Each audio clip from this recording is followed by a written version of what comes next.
চায়ের দোকানে যাওয়াটা দেখাতে পারলাম না, কারণ ওখানে অনেক এরকম হচ্ছিল। আমাদের সব থেকে ফেভারিট জায়গা, এই পতাকাটা দেখে না আমাদের মনটা জুড়িয়ে যায় বন্ধুরা। অনেকদিন পর এই চ্যানেলে চলে এসেছি নতুন একটা ব্লগ নিয়ে, চলেন দেখাবো। তো এখন আমরা যাচ্ছি, দেখি চা ফা খাবো। ঠিক আছে বন্ধুরা, যাচ্ছি এখন চা খেতে। চলেন, তো বাকি রাস্তাটা আপনাদের সাথে শেয়ার করবো যতটা পারি।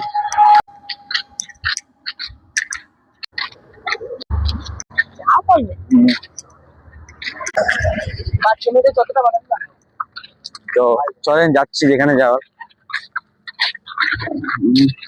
এখানে দেখতে পাচ্ছেন স্পট গেট, দেখালেন।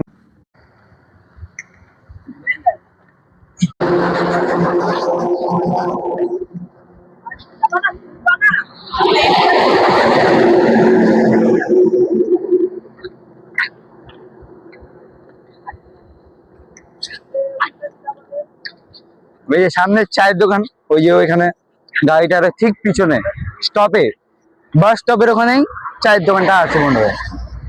তো মা হবো না।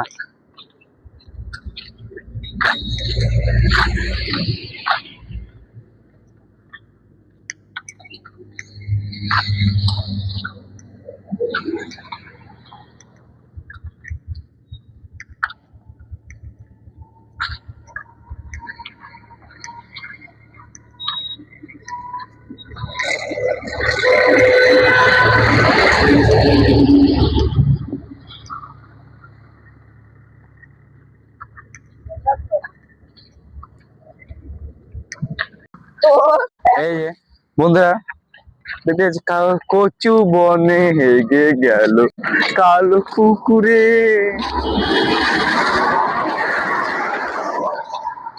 আমাদের সব থেকে ফেভারিট জায়গা, এই পতাকাটা দেখে না আমাদের মনটা জুড়িয়ে যায় বন্ধুরা। একদম মেঘলা মেঘলা আকাশের সাথে মানে মনটা একদম হুইটুই করে। এই যে পতাকাগুলো সামনে থেকে এত সুন্দর লাগে মেঘের সাথে, মেঘলা মেঘলা মেঘের সাথে। তো এখানে আমাদের চ্যানেলের ওনার বিশ্বজিৎ, দেখা বিশ্বজিৎ। এই যে আমরা এখন চায়ের দোকানের অনেক কাছে চলে এসেছি। আর এই আমাদের সব থেকে, বুঝতেই পারছেন কি জিনিস, হিসাবে কফি। তো এখন বুঝতে পারছেন সামনে একটি কালো কুকুর, আমার পাশেও একটি, শোনা যাবে না। তো বন্ধুরা আপনাদেরকে পুরা ব্লগটা দেখাতে, মানে চায়ের দোকানে যাওয়াটা দেখাতে পারলাম না, কারণ ওখানে অনেক এরকম হচ্ছিল, তো এই জন্য দেখানো যায় না ওগুলো। আমরা এগুলোই বলে থাকি যে এগুলো জিনিস করা ভালো না। তাই না, চাটা নিয়ে আসছি, চাটা এখন খাবো, দেখি কেমন। আমরা শুনেছিলাম যে এখানে ডালখোলার নাম্বার 1 চা বলে কিশোরদা, তা এখন খেয়েও দেখলাম, এত সুন্দর চা না, আপনাদের মন জুড়িয়ে যাবে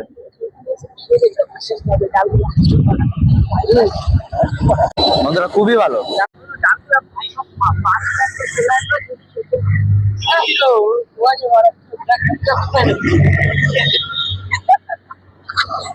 তো বন্ধুরা চা খাওয়া শেষ, কাহানি খতম, টাটা বাই বাই।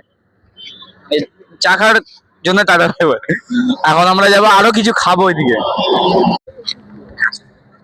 আজকে যদি এইটুকুই, আরো কিছু দেখতে হলে পার্ট 2 কমেন্ট করেন।